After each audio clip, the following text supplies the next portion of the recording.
നമസ്കാരം, മലയാളി വാർത്തയിലേക്ക് സ്വാഗതം. ആദ്യം കുടുംബം മൊത്തം. കുടുംബത്തിലെ എല്ലാവർക്കും സീറ്റ് ഉറപ്പിച്ച് ഗാന്ധി കുടുംബം.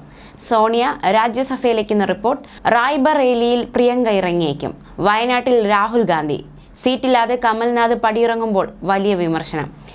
മുൻ കോൺഗ്രസ് മുഖ്യമന്ത്രി കമൽനാഥ് ഒരു രാജ്യസഭാ സീറ്റ് കിട്ടാതെ കോൺഗ്രസിൽ നിന്നും പടിയിറങ്ങുമ്പോൾ ജയസാധ്യതയുള്ള 3 സീറ്റുകൾ കുടുംബത്തിനായി മാറ്റിവെച്ചു. കോൺഗ്രസ് മുൻ അധ്യക്ഷ സോണിയാഗാന്ധി ലോക്സഭാ തിരഞ്ഞെടുപ്പിന്റെ തിരക്കിൽ നിന്ന് മാറി രാജ്യസഭയിലെത്താൻ സാധ്യത.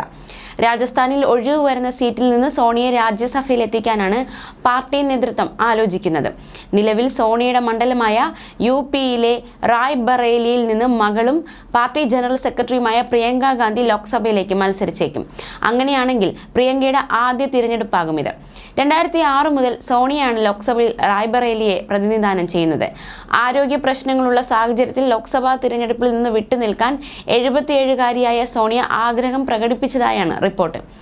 2019 കോൺഗ്രസിന്റെ പ്രകടനം ദയനീയമായിരുന്നിട്ടും രാഹുൽ ഗാന്ധി അമേഠിയിൽ തോറ്റിട്ടും റായ്ബറേലി നിലനിർത്താൻ സോണിയയ്ക്ക് കഴിഞ്ഞിരുന്നു. തിരഞ്ഞെടുപ്പ് രാഷ്ട്രീയത്തിലേക്ക് പ്രവേശനത്തിനൊരുങ്ങുന്ന പ്രിയങ്കയെ സംബന്ധിച്ചിടത്തോളം റായ്ബറേലി സുരക്ഷിത മണ്ഡലമാകുമെന്നാണ് വിലയിരുത്തൽ. 1950 മുതൽ കോൺഗ്രസിന്റെ കോട്ടയായ ഈ സീറ്റ് ആദ്യമായി പ്രതിനിധാനം ചെയ്തത് പ്രിയങ്കയുടെ മുത്തച്ഛൻ ഫിറോസ് ഗാന്ധിയാണ്. 2019 ജനുവരിയിൽ ഔപചാരികമായി രാഷ്ട്രീയ പ്രവേശനം നടത്തിയ പ്രിയങ്ക ആ വർഷം വാരണാസിയിൽ പ്രധാനമന്ത്രി നരേന്ദ്രമോദിക്കെതിരെ മത്സരിക്കുമെന്ന് കരുതിയിരുന്നെങ്കിലും അവസാന നിമിഷം പിന്മാറി. അന്ന് പാർട്ടിയെ നയിച്ചിരുന്ന രാഹുൽ ഗാന്ധി ഉത്തർപ്രദേശിൽ കോൺഗ്രസിനെ പുനരുജ്ജീവിപ്പിക്കാനുള്ള ദൗത്യം പ്രിയങ്കയെ ഏൽപ്പിക്കുകയായിരുന്നു. എന്നാൽ ലോക്സഭയിലേക്കും നിയമസഭയിലേക്കും നടന്ന തിരഞ്ഞെടുപ്പുകളിൽ BJP നേടിയ തകർപ്പൻ വിജയം ആ ശ്രമം തകർത്തു. ഈ മാസം 27-നാണ് 15 സംസ്ഥാനങ്ങളിലായി 56 രാജ്യസഭാ സീറ്റുകളിലേക്കുള്ള മത്സരം.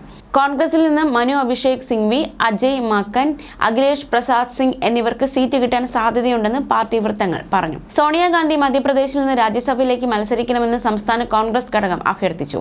മധ്യപ്രദേശ് ജനതയുടെ ശബ്ദം രാജ്യസഭയിൽ കൂടുതൽ ശക്തമാക്കാൻ സോണിയയുടെ സാന്നിധ്യം സഹായിക്കുമെന്നും PCC പറഞ്ഞു.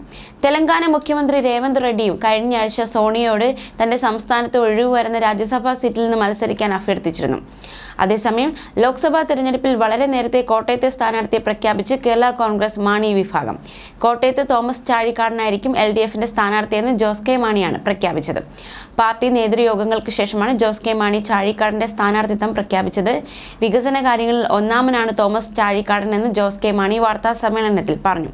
തീരുമാനം ഏകകണ്ഠമായിരുന്നുവെന്നും ജോസ് കെ മാണി കൂട്ടിച്ചേർത്തു.